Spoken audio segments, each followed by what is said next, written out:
Happy birthday to Tiago from Space4coins. And here's my updates for this month. Not too much. I got a couple Palestinian mandate coins again from Aymen, my friend from Jordan, the engineer here. One's a 50 and one's a 100 mil. So I love those coins. Only coins you'll ever find that have both Arabic, English, and Hebrew on them. So really fascinating. I'll get as many of those as I can get. And then my dad got another $5 piece from Space4coins as well. So you'll get to see a cameo appearance at the end. So here comes the updates to Palestinian coins and the $5 gold piece. Thank you. Hello YouTubians and Facebook and Instagram people. This is Del Rabbi PM.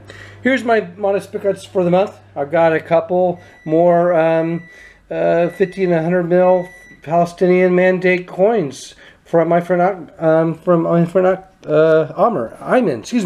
from Jordan.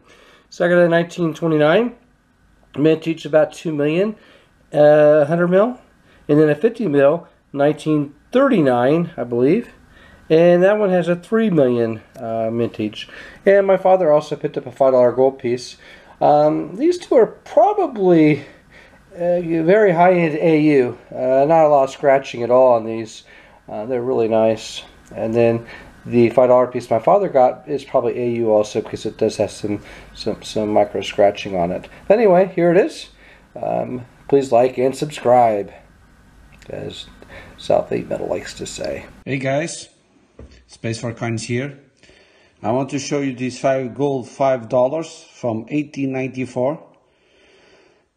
Very nice state. This coin was bought by Del Rabbi PM.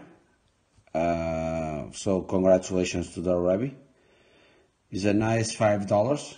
Very good condition, high condition. You can see there the glow of the coin. Small airlines, but very small, not a big deal, but the reverse is much better. Congratulations to Del Rabbi, and this coin is going to be to his father. I'll send directly to his father. Congratulations to both.